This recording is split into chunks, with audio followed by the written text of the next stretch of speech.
విజయవాడను ముంచెత్తిన వరద అన్ని రంగాలను ప్రభావితం చేసింది. ప్రధానంగా ఆర్టీసీ రంగానికి ఎక్కువ నష్టం మిగిల్చింది. వరద నేపథ్యంలో సిటీ బస్సులు, సర్వీస్ బస్సులు తిరగకపోవడంతో 4.30 కోట్ల మేర నష్టం వాటిల్లింది. మరింత సమాచారాన్ని మా ప్రతినిధి మల్లికార్జున అందిస్తారు. విజయవాడ నగరంలో దాదాపు 10 రోజుల పాటు కూడా వరద అనేది పూర్తిగా కూడా విజయవాడ నగరం మొత్తాన్ని ముంచేసిన పరిస్థితి. ఒక్కొక్క రంగంపై కూడా పూర్తి ప్రభావాన్ని వరద అయితే చూపించడం జరిగింది.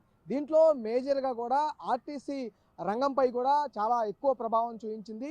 ఈ 10 రోజుల పాటు దాదాపుగా కూడా 4.3 కోట్ల మేర కూడా ఆర్టీసీకి నష్టం రావడం జరిగింది. ప్రధాన కారణాలు మనం చెప్పుకుంటూ పోతే ఇప్పుడు మనం ప్రస్తుతం ఏపీఎస్ఆర్టీసీ విద్యాధరపురం డిపో వద్ద కూడా ఉన్నాము. ఈ డిపో వద్ద లోపల ఏదైతే బస్సులు ఉంటాయో ఫిట్నెస్కి సంబంధించినవి కానీ రిపేర్స్కి సంబంధించినవి కానీ ఎక్కువగా కూడా ఇక్కడ ఆర్టీసీ వర్క్షాప్ మొత్తానికి ఇక్కడి నుంచే తీసుకొస్తూ ఉంటారు. ఇక్కడే రిపేర్ చేసి పంపిస్తున్న పరిస్థితి కనిపిస్తూ ఉంది.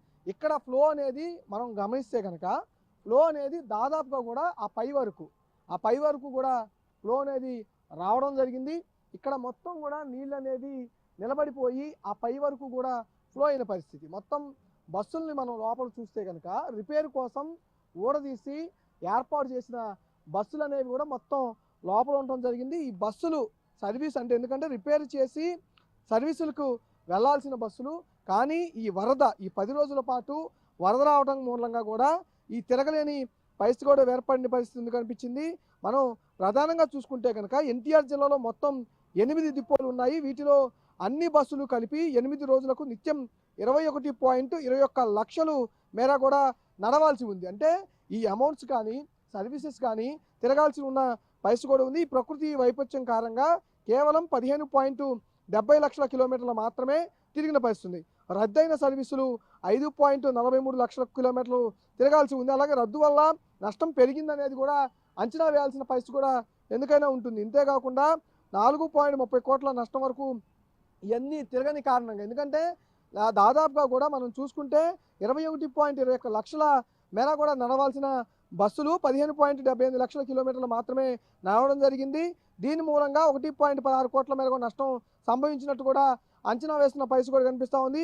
ఓన్లీ విద్యాధరపురం డిపో ఒక్కటి తీసుకుంటే కనుక మనకి దాదాపుగా కూడా 2.04 లక్షల కిలోమీటర్లు నడవాల్సి ఉండగా 84,000 పైన మాత్రమే తిరిగినట్టుగా కూడా మనకి ప్రాథమికంగా ఒక అంచనా అయితే అధికారులు చెబుతున్న పరిస్థితి కూడా కనిపిస్తూ ఉంది. 49.48 లక్షల మేర రాబడిని కూడా ఈ విద్యాధరపురం డిపోనే కోల్పోయినట్టు కూడా తెలుస్తూ ఉంది. 48.48 లక్షలు నష్టం కలిగినట్టుగా కూడా తెలియజేస్తూ ఉన్నారు. ఎందుకంటే ఈ వరద ప్రభావం అనేది బుడమేరు ఎప్పుడైతే తెగిందో ఆ బుడమేరు తెగిన తర్వాత విజయవాడ నగరంలో ఉన్న సిటీ బస్ సర్వీసులు అన్నీ కూడా తిరగాల్సిన సిటీ బస్సు సర్వీసులు మొత్తం కూడా క్లోజ్ అయిపోయాయి.